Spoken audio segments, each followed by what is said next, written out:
মুর্শিদাবাদের সালার থানার অন্তর্গত শিরপাড়া গ্রামে রবিবার গভীর রাতে ঘটে গেল এক দুঃসাহসিক চুরির ঘটনা। গ্রামের তাঁতশিল্পী রঞ্জিত রানুর তাঁত ঘরে তালা ভেঙে চুরি হয়েছে সমস্ত তাঁতের সরঞ্জাম। সোমবার সকালে রঞ্জিতের বাবা অধীর কুমার রানু তাঁত ঘরে তালা ভাঙা অবস্থায় দেখতে পান। দরজা খুলতেই দেখতে পান ঘরের ভেতরে সমস্ত সরঞ্জাম চুরি হয়ে গেছে। এটি রণজিতের একমাত্র উপার্জনের মাধ্যম ছিল। এই ঘটনায় হতবাক পরিবারে থাকা লিখিত অভিযোগ দায়ের করেছেন অধীর কুমার রানু। জানিয়েছেন, 4 বছর আগে জমি বিক্রি করে ছেলেকে এই তাঁতঘর বানিয়ে দিয়েছিলাম, সেটাই আমাদের রোজগারের একমাত্র ভরসা ছিল। এখন চুরি হয়ে গেল, আমাদের সব শেষ। স্থানীয়রা জানিয়েছেন, এই তাঁতঘরটি শিরপাড়া গ্রামের ঐতিহ্যের প্রতীক। এই চুরির ঘটনায় তাঁত শিল্পীদের মধ্যে ক্ষোভ এবং আতঙ্ক ছড়িয়ে পড়েছে। পুলিশ ঘটনা তদন্ত শুরু করেছে এবং আশ্বাস দিয়েছে যে দোষীদের দ্রুত গ্রেপ্তার করা হবে। তবে এই কঠিন সময়ে রণজিতের পরিবারে এবং তাদের স্বপ্ন কি আবার নতুন করে বোনা যাবে, সেটাই এখন দেখার বিষয়। Bureau report, news prime Times. সকাল 5:30 পৌনে 6টা নাগাদ আমি এলাম, এসে দেখছি তালা ভাঙা, তালাটাই নাই। আমি তালা কি দেয়া নাই নাকি, তারপরে কপারটা খুলে দরজা খুলে দেখি যে আমার ভেতরে মেশিন পত্র মোটর ফটো সব নিয়ে চলে গিয়েছে। ওটা আজকে হয়েছে? আজকে, হ্যাঁ। আজকে মানে কটার দিকে কটার সময় নিয়ে জানি না, রাতে হয়তো হয়েছে। এটা কাল 9:30 পর্যন্ত কোনো কিছু নাই, রাত 9:30 পর্যন্ত কোনো কিছু নেই মনে করি। রবিবারে হয়েছে? হ্যাঁ হ্যাঁ, রাত পহলে রবিবার আইছে। তো ভিতরে ঢুকে কি দেখলেন? কি কি ভেতরে দেখলাম আমার মোটরটা নাই, তারপর ওদিকে মেশিন নেই, কোনো কিছু নাই। হ্যাঁ, ডব বক্স একটা ডব বক্স, আমার ওটা খুব ভালো মেশিন, সে মেশিন সব কিছু নিয়ে চলে গিয়েছে। আচ্ছা, এইটাই কি রোজগার আপনাদের? এইটাই একটা আমার, এইটাই একটাই রোজগারের গিয়ে আমার।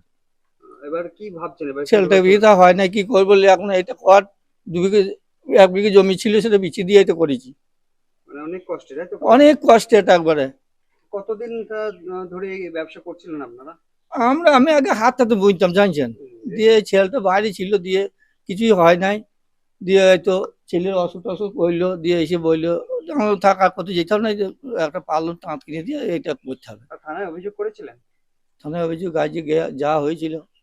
করেছিলেন অভিযোগ? হ্যাঁ হ্যাঁ। কি বললেন ওনারা? আমি তো যাই নাই।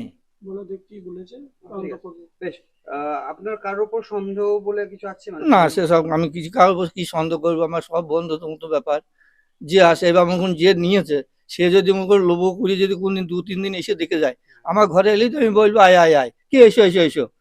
মানে আসে, মানে দেখতে সব গ্রামের লোক আসে প্রায়? যে যায় আসে, যাওয়া আসা করে। দেখেও যায় কাজ, তাই তো? হ্যাঁ হ্যাঁ, কাজ দেখেও যায়। আপনার নাম কি? আমার নাম অধীর কুমার রানু। গ্রামের নাম? শিরপাড়া। ঠিক আছে। আমি শিরপাড়া গ্রামের প্রতিনিধি করি, মানে সাইন টাইন আমি করি, টোটালটা মেম্বারকে চালনা করি, এবং আমি সিমুলা অঞ্চলে যুবর প্রেসিডেন্ট আছি। তো আমি যেটা দেখলাম, আমাকে সঙ্গে সঙ্গে আমার ভাই ফোন করে, বন্ধু হয় আমার, রণজিৎ রানু, আমাকে সকালে ফোন করে। আমি তখন ঘুম থেকে কিন্তু উঠিনি। আমি যখন উঠলাম, আমাকে ফোন করছে, ভাই আমার তাঁতের সরঞ্জাম চুরি হয়ে গেছে। আমি সঙ্গে সঙ্গে এসে আমি ঘরে ঢুকে দেখলাম, হ্যাঁ, এখানে তালাটা ভেঙে দিয়েছে, এবং তালাটা ভেঙে দিয়ে মোটর এবং যে ড্রপ বক্স বলে একটা জিনিস আছে আমাদের তাঁতিদের সম্প্রদায়ের জিনিস, ওটা মানে পালুম তাঁতে লাগে, ওইটা কিন্তু ভাঙচুর করে টোটাল নিয়ে চলে গেছে। এমন ভাবে ভেঙেছে, ঘরে কোনো জানলা ভাঙেনি, কিচ্ছু ভাঙেনি, কিন্তু এখানে তালাটা কিছু দিয়ে কাটা হয়েছে, কেটে দিয়ে টোটাল মালপত্র সবকিছু নিয়ে চলে গেছে। কিন্তু খুবই গরিব ছেলে।